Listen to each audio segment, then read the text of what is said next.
You're listening to The Night Watchman, where the stories may sound fictional, but the fear feels real. Before we begin, hit like, subscribe, and tell us in the comments where you're listening from. Now turn off the lights, lock your doors, and don't stop listening. I still remember the night my friends and I decided to have a sleepover at my best friend Emily's house. It was Friday, October 18th, 2019, in a quiet little town outside Portland, Oregon. We were 17, stupidly confident, and completely convinced that nothing bad could happen to us. If I had known what would happen that night, I would have stayed home. I wouldn't have cared if my friends called me scared. I wouldn't have cared if they hated me for leaving. I would have stayed home. But I didn't. And even now, years later, there is one thing I still cannot explain. Why did Emily insist there were only 4 of us? Because there were 5 sleeping bags, and one of them belonged to a girl who had been dead for 11 years. Emily's house sat at the end of a narrow road surrounded by tall pine trees. Her parents were leaving town for the weekend, so Emily had invited me, Sarah, Jake, and Noah over. The plan was simple: pizza, movies, video games, and eventually falling asleep on the living room floor. When I arrived around 8:30 p.m., Sarah was already there. She was sitting on the kitchen counter, eating pizza directly from the box. Jake was arguing with Noah over a video game. Emily was upstairs getting blankets. Everything felt normal, until I noticed something strange. There were 5 sleeping bags spread across the living room floor. I counted them twice. 5. "Who else is coming?" I asked. Sarah looked at me. "What?" I pointed toward the sleeping bags. "There are 5. She laughed. "Emily probably forgot one." I shrugged. "Maybe," but something about it bothered me. A few minutes later, Emily came downstairs. I pointed at the extra sleeping bag.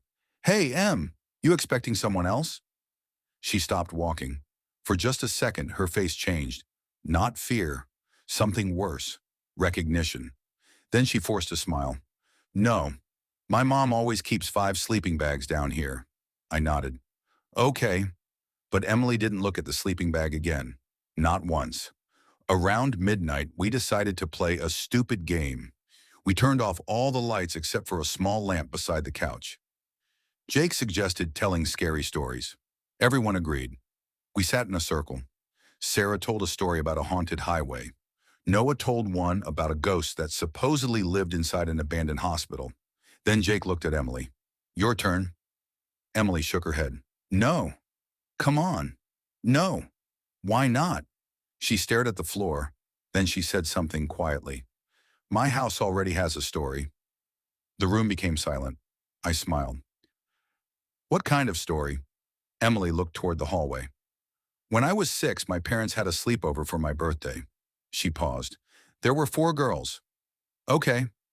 "One of them was my cousin, Lily." Her voice changed when she said the name. "Lily was 9 years old." Sarah leaned forward. "What happened?" Emily swallowed. "She disappeared." Nobody laughed. Nobody moved. Emily continued. "She was sleeping upstairs with us. My parents checked on us around 1 o'clock in the morning. Everyone was asleep." She looked at me. "Except Lily." "What happened to her?" "We don't know." Emily said that police searched the entire house, the woods, the neighborhood, everything. They never found Lily. There was no broken window, no unlocked door, no footprints, nothing. "She just disappeared?" I asked. Emily nodded. "Just disappeared." Jake tried to make a joke. "So your cousin was kidnapped?" Emily looked at him. "No." Her voice was almost a whisper. "She wasn't kidnapped." "Then what?" Emily pointed toward the stairs. "She was taken by someone who was already inside the house." The room went completely silent. At 1:07 a.m., the lights went out. All of them. The television, the lamp, the kitchen light, everything. Jake cursed. "Power outage." Noah pulled out his phone. "No signal." Sarah laughed nervously. "Okay, that's creepy." Emily didn't say anything. I turned on my phone flashlight. The beam swept across the room and stopped on the 5th sleeping bag. It was open. Someone had pulled the zipper down. I looked at Emily. "Did you do that?" She shook her head. Then we heard it, a soft sound from upstairs. 3 knocks. Knock, knock, knock. Everyone froze. Jake whispered, "Someone's upstairs." Emily immediately shook her head. "No." "How do you know?" "Because my parents locked the upstairs windows before they left." Another 3 knocks. Knock, knock, knock. Then a little girl's voice came from upstairs. "Emily?" Emily's face went completely white. Sarah grabbed my arm. "Was that Lily?" Emily whispered. "No." The voice came again. "Emily?" This time it sounded closer. "Why didn't you save me?" Emily started crying. I had never seen her cry before. Not even once. "Emily," I whispered. "What is happening?" She looked at me and finally told us the truth. "Lily didn't disappear." Emily's voice shook. "She died." Nobody spoke. "What?" Emily wiped her eyes. "My parents lied." She told us that 11 years earlier, she had woken up in the middle of the night. She remembered Lily standing at the bedroom door, crying. Lily had been holding a stuffed rabbit. She told Emily she was scared. Then she walked downstairs. Emily followed her. But when they reached the living room, Emily saw something that she had never forgotten. Her father was standing there, and Lily was on the floor. There had been an accident. Emily's father had been drinking. He had lost his temper. Lily had fallen down the basement stairs. She died instantly. Emily's father panicked. He convinced Emily's mother to help him hide what happened. They buried Lily somewhere in the woods. Then they told police that she had disappeared. Emily had been 6 years old. Her parents told her that if she ever talked about it, her family would be destroyed. "So I forgot," Emily whispered. "Or I tried to." Sarah looked horrified. "Then why is she here?" Emily stared at the 5th sleeping bag. "I don't know." A child's voice whispered from the darkness behind us. "You do." We all turned. Nothing. Then the basement door slowly opened. Nobody wanted to go downstairs, but something was calling Emily, a little girl's voice. "Come find me." Emily stood up. I grabbed her hand. "Don't." She looked at me. "She wants me to remember." "No," I said. "She wants something else." The basement door opened wider. Cold air spilled into the room, then the lights suddenly came back on. For a moment, everything looked normal, until Noah screamed. He was pointing at the 5th sleeping bag. There was someone sitting inside it. A little girl, maybe 9 years old. Long brown hair, white pajamas, and a stuffed rabbit in her arms. She was facing away from us. Nobody moved. Emily whispered, "Lily?" The girl slowly turned her head. Her face looked completely normal, except for her eyes. They were black. She smiled. "You remembered me." Emily started crying. "I'm sorry." Lily tilted her head. "You didn't do it." Emily shook her head. "I should have told them." "You were 6. I should have told them." Lily stood up. She looked at all of us. Then she pointed toward the basement. "Your father is still here." Emily froze. "My father? He never left." The basement door slammed shut. The entire house shook. Jake ran toward the front door. Locked. Noah tried the windows. They wouldn't open. Sarah started screaming. Then we heard footsteps coming from the basement. Slow. Heavy. One step at a time. Emily whispered, "My father died 3 years ago." The footsteps stopped. A man's voice came from downstairs. "Emily!" She covered her mouth. It was her father's voice. "Emily, sweetheart." I could see tears running down her face. The basement door slowly opened. A man stood at the bottom of the stairs. We couldn't see his face, only his silhouette. "Come downstairs." Emily shook her head. "No." The man laughed. "You always were a difficult child." Lily appeared beside Emily. For the first time, her face looked angry. "You lied." The man stopped. Lily raised her stuffed rabbit. "You told everyone I disappeared." The basement went silent.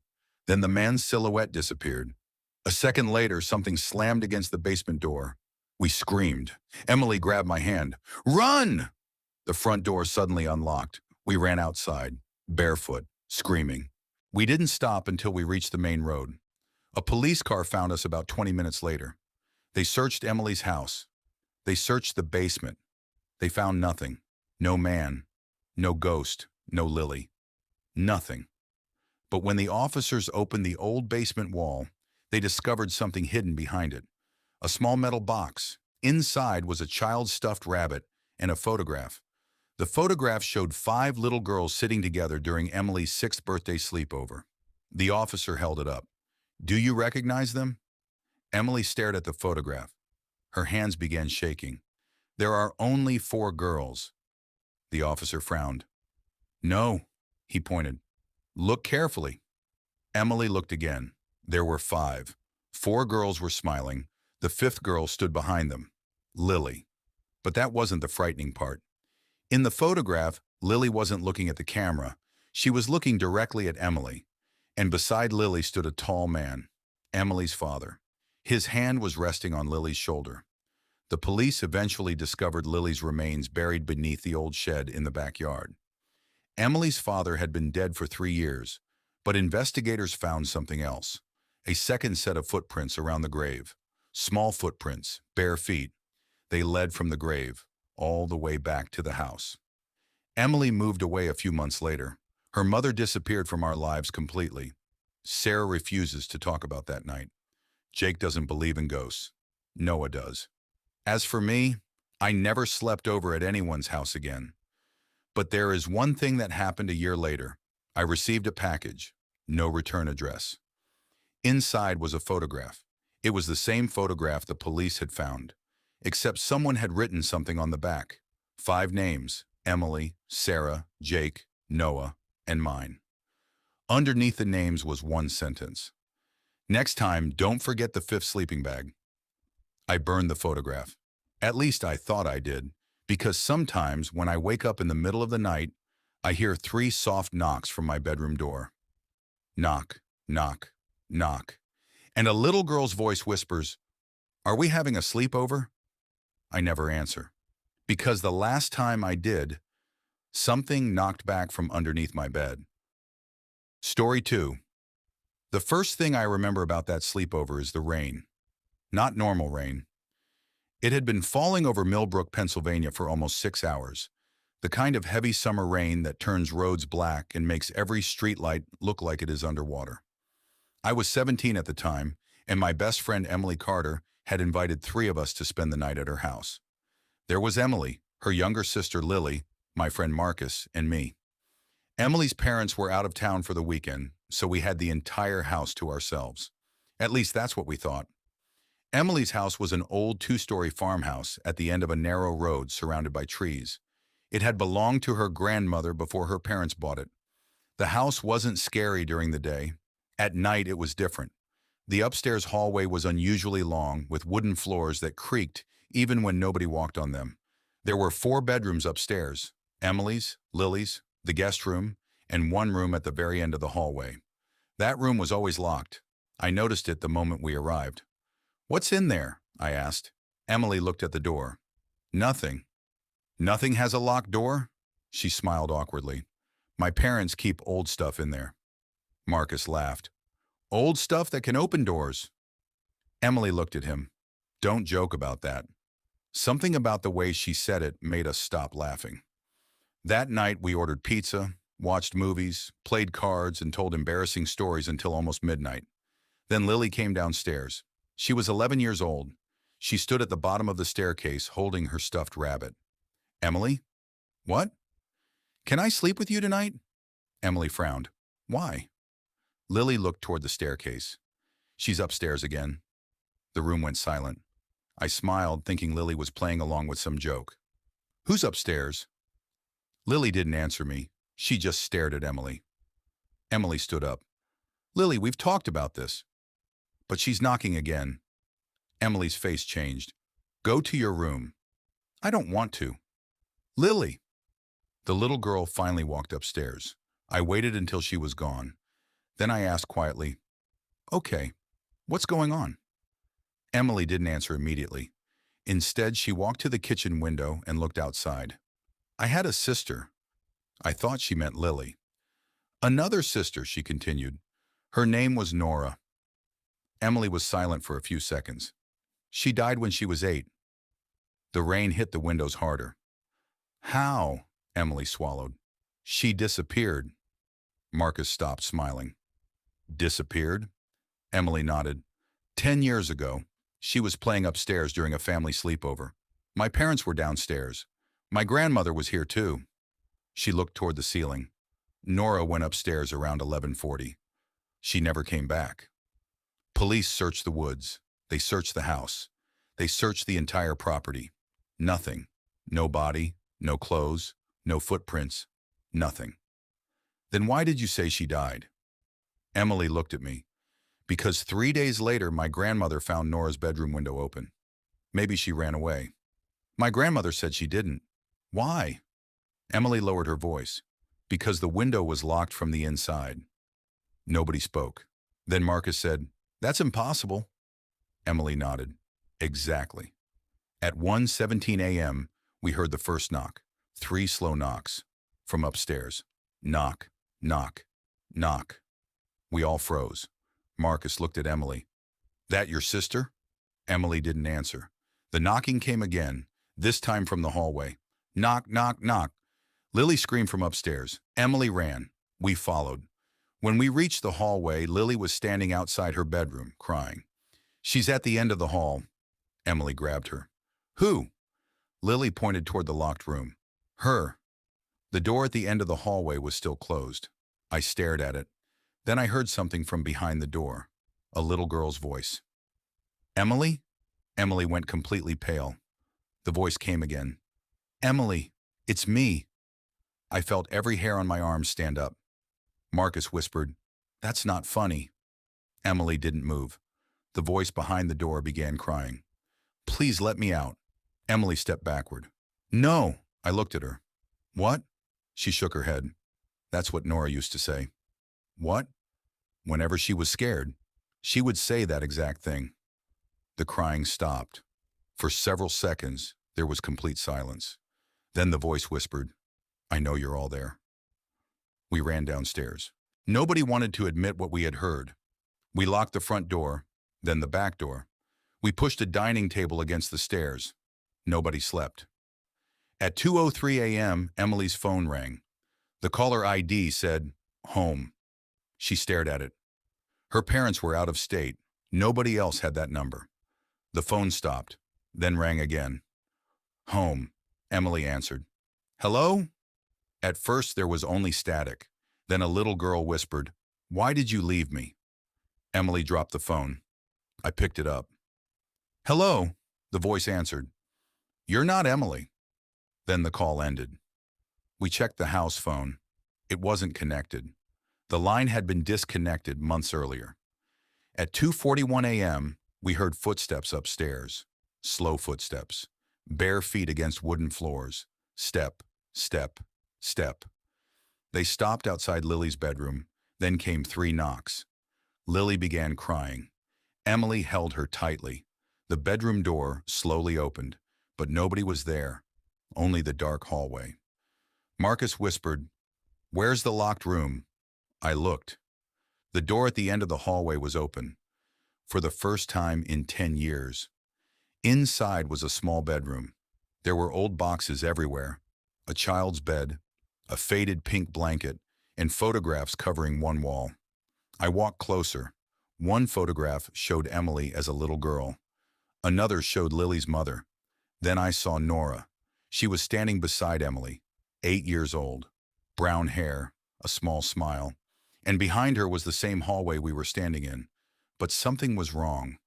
In the photograph, Nora wasn't looking at the camera. She was looking directly toward the locked room. I picked up another photograph. It showed Nora sitting on the bed. On the back was written, July 14th, 2016, 11:43 p.m. Emily saw it. She started crying. That's when she disappeared.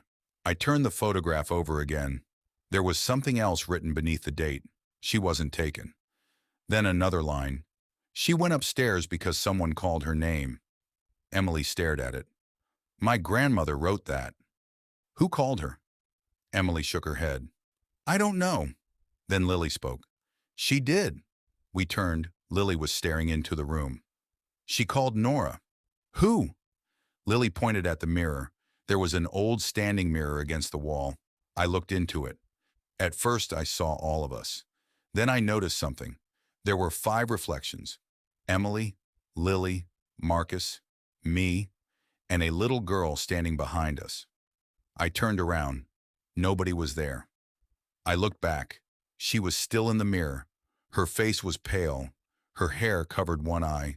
She slowly raised her hand and pointed behind me. I turned. The bedroom door slammed shut. Marcus screamed. Emily grabbed the handle. It wouldn't open. Then something knocked from inside the wall. 3 times. Knock, knock, knock. The little girl appeared again in the mirror. This time she was crying. Her lips moved. I couldn't hear her. Then I understood. She was saying, "Don't let her in." The door handle began moving. Someone was trying to open it from the hallway, but we were already inside. Emily backed away. "Who is out there?" a voice answered. It sounded exactly like Emily. "Open the door." Emily covered her mouth. The voice came again. "Open the door, Em," Marcus whispered. "That's not her." The knocking became violent. Then Lily screamed, "That's not Nora." Everything stopped. Silence. Emily looked at her. "What did you say?" Lily pointed at the mirror. "Nora is scared of her." The girl in the mirror began pounding on the glass. Once, twice, 3 times. Then the mirror cracked. A voice came from behind the wall. Not a child's voice anymore. An old woman's voice. "Emily!" Emily began sobbing. "My grandmother." The voice whispered, "You shouldn't have opened the room." The mirror shattered. We screamed. And suddenly the bedroom door unlocked. We ran. Down the stairs. Out the front door. Straight into the rain. We didn't stop until we reached the road. Police arrived 20 minutes later. They searched the house. They found nothing. No broken mirror, no footprints, no open locked room. The bedroom at the end of the hallway was locked again. Emily's parents returned the next morning. We never told them everything, at least not then. 2 weeks later, Emily called me. She had found something, a recording. Her grandmother had owned an old cassette recorder. The police had discovered it inside a box from the locked bedroom. The recording was dated the night Nora disappeared. Emily played it for me over the phone. At first, there was only static, then children's laughter, then Nora's voice. "Emily?" a little girl answered. "Yes," Nora said. "Mommy said we're having another sleepover." The other voice laughed. Then Nora whispered, "But Mommy isn't home." There was a pause. Then Nora screamed. The recording ended. Emily was crying. "What was that?" I asked. She said, "I don't know." Then I heard something through the phone. A knock. 3 slow knocks. I froze. "Emily?" She didn't answer. Another knock. Then a little girl's voice whispered through the phone, "Can I sleep over?" The call disconnected. I never spoke to Emily again. Her family moved away 6 months later. The farmhouse was sold. A year after that, I searched the property online. The house was still there. But there was something strange in the listing photographs. In one upstairs window stood a little girl, 8 years old, brown hair, pale face. And behind her, another figure, an old woman. To this day, I don't know what happened to Nora, but I know one thing. Somewhere in that house, there was a child who wanted to be found. And something else wanted to make sure she never was. So if you're ever invited to a sleepover in an old house, and someone tells you there's one room upstairs that you're not allowed to enter, don't knock, don't answer. And whatever you hear from behind that door, don't let it know you're awake. Story 3. My name is Emily Carter, and this happened when I was 17. It was supposed to be the kind of night you remember for the rest of your life for all the right reasons. Instead, it became the reason I stopped sleeping in other people's houses.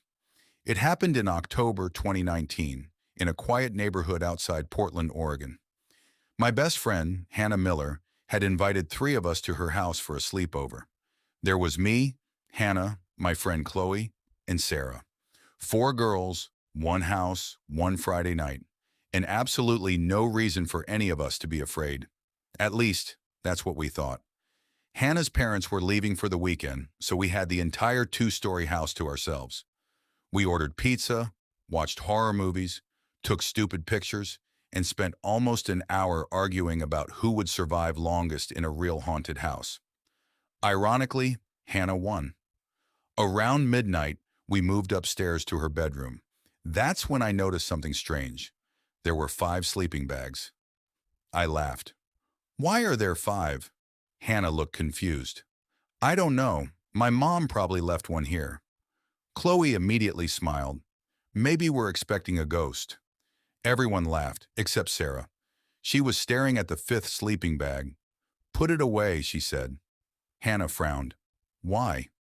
Sarah shrugged. I just don't like it. Nobody thought much about it. Hannah folded the sleeping bag and put it in the hallway closet. Then we continued talking. Around 1:15 a.m., the conversation turned personal. We started talking about childhood memories. That's when Hannah told us something none of us had ever heard before. When I was little, she said, I had an imaginary friend. Chloe laughed. What was her name? Hannah didn't laugh. Lucy. The room suddenly became quiet. Hannah continued. She wasn't imaginary to me. She told us that when she was 6 years old, she used to talk to a little girl who lived in the house. Lucy was about 8. She had dark hair, pale skin, and always wore the same blue sweater. Hannah said Lucy would appear in her bedroom at night, sometimes beside her bed, sometimes sitting on the stairs, sometimes standing outside the bathroom. Her parents assumed Lucy was an imaginary friend. Until one night, Hannah disappeared. She was missing for almost 3 hours. Her parents searched the neighborhood, called the police, and eventually found her sitting inside an old wooden shed behind the house. She was barefoot, freezing, and she kept repeating one sentence. Lucy doesn't want me to leave. Hannah said her parents never talked about it again. They eventually renovated the backyard and removed the shed. But Lucy never completely disappeared from Hannah's life. She stopped appearing when I was around 11, Hannah whispered. Sarah suddenly asked, Did you ever see her again? Hannah shook her head. No. Then came a sound from the hallway. 3 slow knocks. Knock, knock, knock. We all froze. Hannah stared at the bedroom door. Probably the house settling. Nobody moved. Then we heard it again. Knock, knock, knock. This time from the closet. The same closet where Hannah had put the 5th sleeping bag. Chloe whispered, Okay, that's not funny. Hannah slowly walked toward the closet. I grabbed her arm. Don't! She smiled nervously. It's probably a pipe. She opened the closet. Nothing, just coats, boxes, and the folded sleeping bag. Hannah closed the door. We laughed nervously and tried to forget about it. At 2:07 a.m., the power went out. The entire house went black. Sarah screamed. Hannah grabbed her phone and turned on the flashlight. We stayed together in the bedroom. Then we heard footsteps downstairs. Slow footsteps. Someone was walking across the wooden floor. Step, pause, step, pause, step. Hannah whispered, My parents aren't home. We knew that, which made it worse. I called 911, but there was no signal. Chloe went downstairs with Hannah. Sarah and I stayed behind. 5 minutes passed, then 10. Suddenly, Hannah screamed. We ran downstairs. She was standing in the kitchen, pointing toward the back door. The door was open. Cold air was blowing inside, and there were wet footprints across the floor. They started at the back door. They went through the kitchen, across the hallway, and stopped at the bottom of the stairs. There were no footprints going back, only coming in. Sarah started crying. Someone is inside. We locked ourselves upstairs. We pushed a dresser against the bedroom door. Then we waited. For almost an hour, nothing happened. At 3:16 a.m., Hannah whispered, Emily. I looked at her. What? Do you hear that? I listened. At first, nothing. Then I heard it, a little girl humming, very softly, from inside the hallway closet. Hannah's face turned white. That's Lucy. We stared at the closet door. The humming stopped. Then something whispered from the other side. Can I sleep here? Nobody breathed. The voice was small, a child's voice. Hannah started crying. Lucy! The closet door slowly opened, but there was nobody there. Only the fifth sleeping bag. And on top of it was an old photograph. Hannah picked it up. It showed four little girls standing in front of the house. Hannah, her younger sister, another girl, and Lucy. But Hannah didn't have a sister. She never had. She turned the photograph over. There was writing on the back. October 18th, 2008. Hannah, Emma, Lucy, and Sarah. Sarah looked at the photograph. Her face changed. That's impossible. Hannah looked at her. Why? Sarah pointed at the girl standing beside Lucy. That's me. We all stared at her. Sarah had never told us about knowing Hannah as a child. She had moved into the neighborhood only 2 years earlier. At least, that's what we believed. Sarah began crying. I don't remember this. Then she whispered, but I remember Lucy. The bedroom door slammed shut. The dresser moved by itself, and something scratched the other side of the door. 3 times. Hannah screamed. Sarah suddenly grabbed my hand. We have to go downstairs. Why? Because I remember. She looked at Hannah. Your parents didn't tell you the truth. Sarah explained that when they were children, Lucy wasn't an imaginary friend. She was a real girl who lived next door. One night, the 4 children had been playing hide and seek. Lucy hid in the old backyard shed. The others forgot about her. Then a storm came. Lightning struck the property. The shed caught fire. By the time the adults arrived, Lucy was gone. Her body was never found. The family moved away, and everyone in the neighborhood agreed never to talk about her again. But Hannah remembered, Sarah remembered, and apparently Lucy remembered too. Suddenly the scratching stopped. Silence. Then a child's voice came from behind us. You forgot me. We slowly turned around. A little girl was standing beside the window. Dark hair, pale face, blue sweater, exactly as Hannah had described her. Hannah couldn't move. Lucy smiled. You promised you'd never forget me. Hannah whispered, I'm sorry. Lucy looked at Sarah. You forgot me too. Sarah began sobbing. Then Lucy looked directly at me and said something that still gives me nightmares. You weren't there. I didn't understand.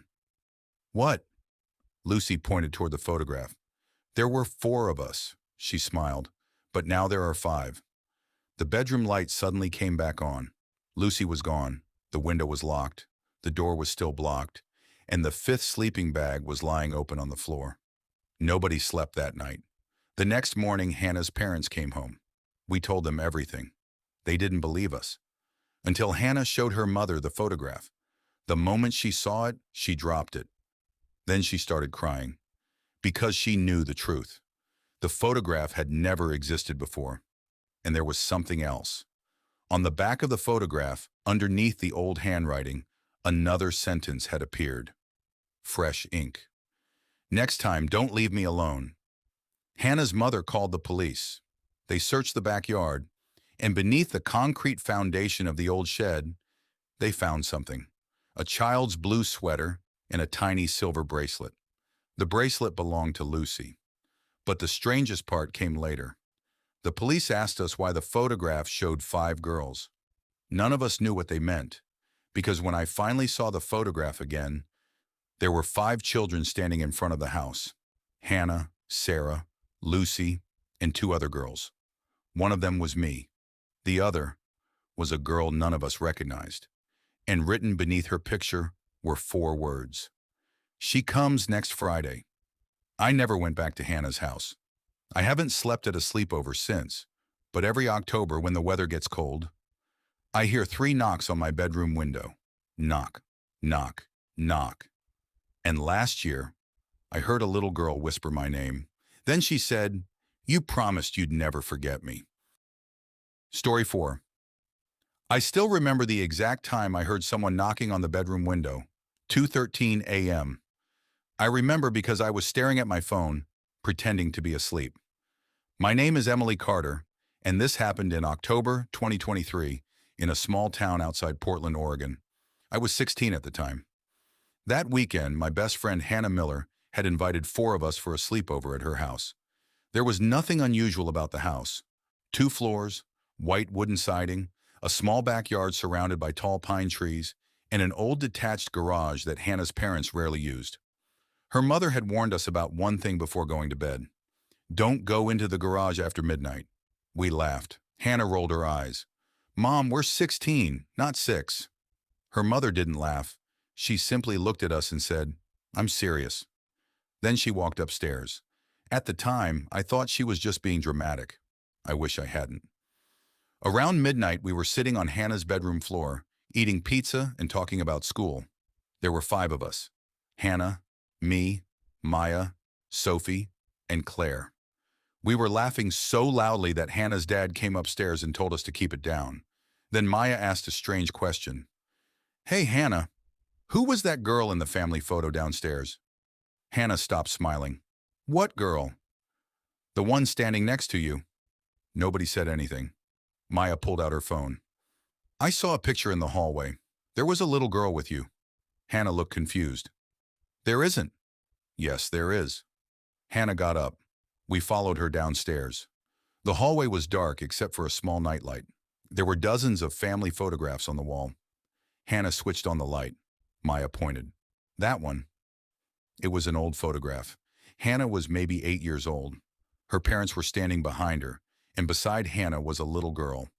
She looked about 7, brown hair, pale face, a red sweater, and one hand resting on Hannah's shoulder. Hannah stared at the photograph. Then her face changed. She whispered, That's not possible. I asked, Who is she? Hannah didn't answer. Her mother suddenly appeared behind us. She looked at the photograph, then at Hannah, and quietly said, Go upstairs. Mom. Now. Something about her voice made all of us obey. Back in the bedroom, Hannah finally told us the truth. The little girl's name was Lily.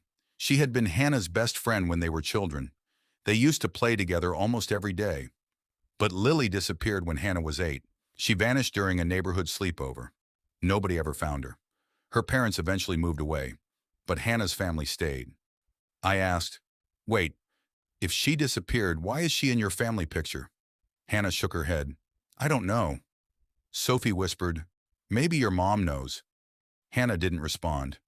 Then we heard something. 3 soft knocks. Knock, knock, knock. Everyone froze. The sound came from the window. Hannah's bedroom was on the 2nd floor. There was no balcony, no tree close enough to reach the window.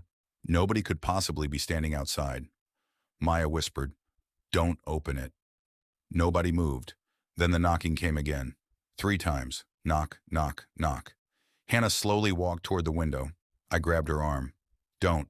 She looked at me. Then the knocking stopped. For almost a minute, there was complete silence. Hannah finally pulled the curtain aside. There was nothing outside, only darkness. Then she screamed. We all jumped. What? She pointed toward the glass. There was a small handprint on the outside of the window, a child's handprint, wet. We spent the next hour trying to convince ourselves it was some prank, until Claire noticed something. The handprint wasn't outside anymore. It was on the inside, right beside her sleeping bag. Nobody had opened the window. Nobody had moved. We called Hannah's parents. No answer. They were sleeping downstairs. Hannah whispered, Maybe we should leave. We started packing. That's when we heard a noise from downstairs. Someone was humming. A little girl, softly, almost like a lullaby. Hannah went completely pale. That's Lily's song. What song? She didn't answer. Then something scraped across the hallway floor, slowly, like someone dragging a toy. We heard a child's voice. Hannah? Hannah covered her mouth. The voice came again. Hannah, why didn't you invite me? Nobody moved. Then the bedroom door handle began turning. Slowly, once, twice. Then it stopped. We were all crying by then. Suddenly, Hannah grabbed my hand. We need to go to the garage. I stared at her. What? My mom knows something. We ran downstairs. Hannah's parents were still asleep, but there was a note on the kitchen table. It said, Hannah, if you hear her, do not answer. Underneath was another sentence. She doesn't want to hurt you. She wants you to remember. Hannah began crying. Then she told us something she had never told anyone. The night Lily disappeared, Hannah had been with her. They had been playing hide and seek during the sleepover. Lily had hidden in the old garage. Hannah heard her crying, but Hannah never opened the door.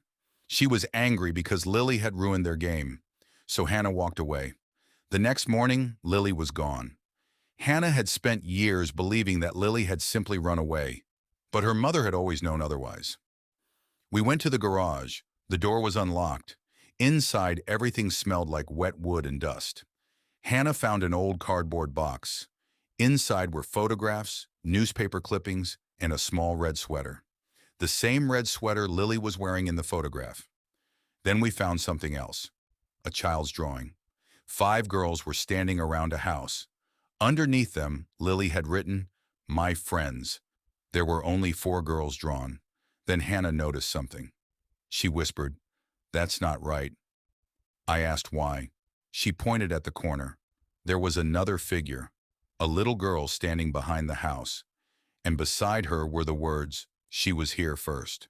Suddenly the garage door slammed shut. We screamed. Then we heard knocking. Not from outside, from inside the wall. 3 knocks, then 3 more. Hannah walked toward the wall.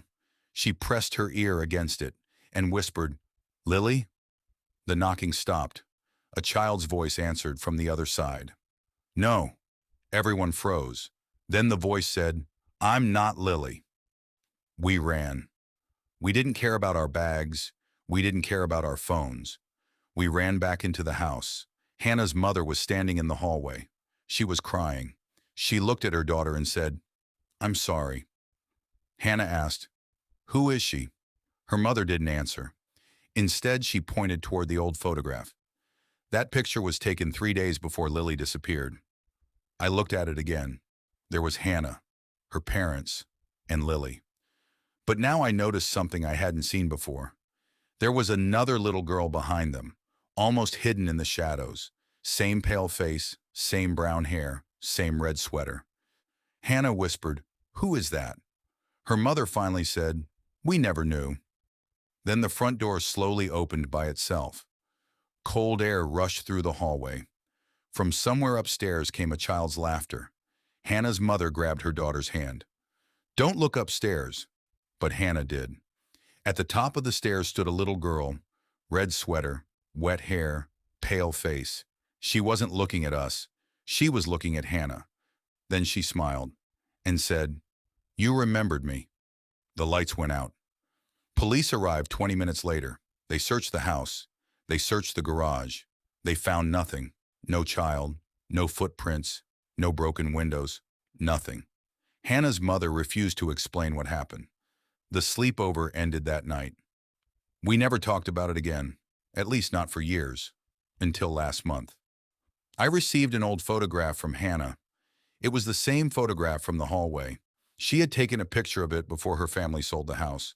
But there was something different. Someone had appeared in the photograph, standing behind the 5 of us, a little girl, red sweater, pale face, and underneath the picture, Hannah had written, "Emily."